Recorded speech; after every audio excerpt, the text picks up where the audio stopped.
Bismillahirrahmanirrahim.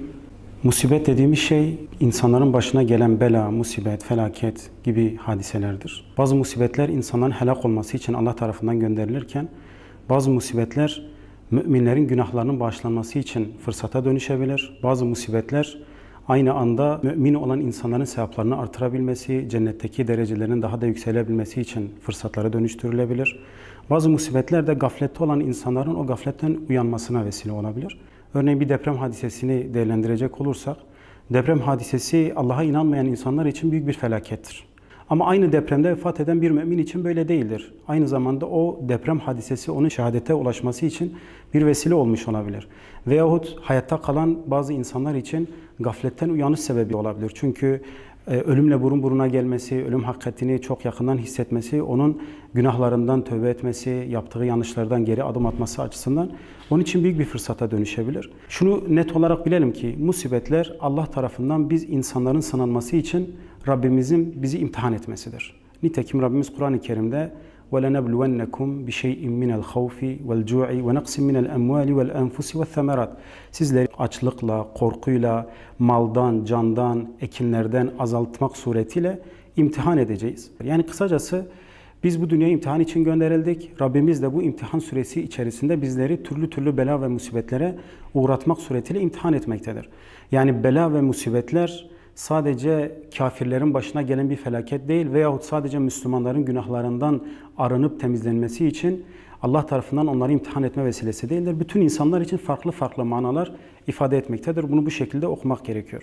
Hayatta yaşadığımız bütün bela ve musibetler aslında bizim yaptığımız amellerin neticesidir. Nitekim Rabbimiz Kur'an-ı Kerim'de Bismillahirrahmanirrahim وَمَا أَسَابَتْكُمْ مِنْ مُصِيبَةٍ فَبِمَا كَسَبَتْ اَيْدِيكُمْ Başınıza bir musibet geldiği zaman sizin kendi ellerinizle yaptığınız şeylerin neticesidir. Başka bir ayet-i kerimede وَمَا أَسَابَكَ مِنْ حَسَنَةٍ فَمِنَ اللّٰهِ Eğer senin başına güzel bir şey gelmişse bu Allah'tandır. Allah'ın sana bir nimetidir.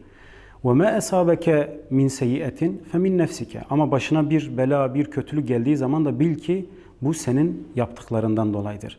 Yani bu dünyada eğer bugün depremlerle, sel felaketleriyle imtihan ediliyorsak veyahut toplum içerisinde cinayetler artmışsa, kadına şiddet artmışsa, hırsızlık artmışsa, kötü vakalar eğer artmışsa bu bizim yaptıklarımızdan dolayıdır.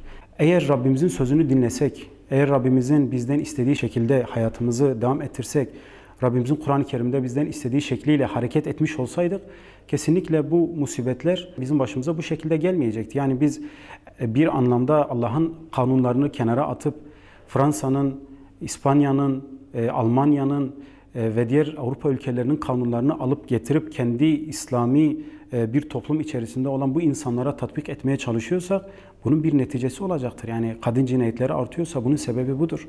Orada aramak gerekiyor. Ya da hırsızlık vakaları artmışsa onu orada aramak gerekiyor. Cinayetler artmışsa onun sebebini orada aramak gerekiyor. Kısacası bizim işlediğimiz yanlışların ceremesini çekiyoruz aslında toplum olarak. Bunu bu şekilde okumak gerekiyor. Bir Müslüman olarak bizim takınmamız gereken tavır, musibetlere karşı takınmamız gereken tavır, öncelikle bütün bela ve musibetlerin Allah tarafından bize geldiğine tam manasıyla inanmak gerekiyor. Nitekim Rabbimiz Kur'an-ı Kerim'de اَلَّذ۪ينَ اِذَا اَسَابَتْهُمْ مُصِيبَةٌ قَالُوا اِنَّا لِلّٰهِ وَاِنَّا اِلَيْهِ رَاجِعُونَ Onların başlarına bir bela, musibet geldiği zaman o müminler derler ki biz Allah'tan geldik ve tekrar Allah'a aitiz. Bizim dönüşümüz tekrar Allah'a ait olacağız. O niyetle, o duyguyla amel etmek gerekiyor. Yani nasıl ki hani bazen okullarda öğretilir, işte bir deprem olduğu zaman yapmanız gereken ilk şey budur. Veyahut bir yangın çıktığı zaman kurtarılması gereken ilk şeyler bunlardır. Kendinizi korumak için yapmanız gereken ilk şeyler bunlardır denir ya. Aslında bunların başında bu ayeti koymak gerekiyor. Başımıza bir bela, bir musibet, bir felaket geldiği zaman bunun Allah'tan geldiğini kabul etmek gerekiyor. Bu şekilde biz musibetleri felaket olmaktan çıkarıp onları rahmete dönüştürebiliriz. Aslında mümin için böyle bir fırsat da vardır. Yani o musibet aslında eğer siz o musibetin Allah'tan geldiğinin idrakında değilseniz tam manasıyla bir musibete dönüşür. Yani bugün ekonomik sıkıntı yaşamamız evet bir felakettir, bir sıkıntıdır. Ama asıl sıkıntı bizim kanaatsiz olmamızdır. Kanaatkar olmamak aslında daha büyük bir felakettir. Kanaatkar olmadığınız zaman siz çok refah bir toplumda yaşasanız bile, çok ciddi kazanımlar elde etseniz bile dünyevi olarak yine kanaatkarsızlık aslında sizin başınıza gelmiş büyük bir musibettir.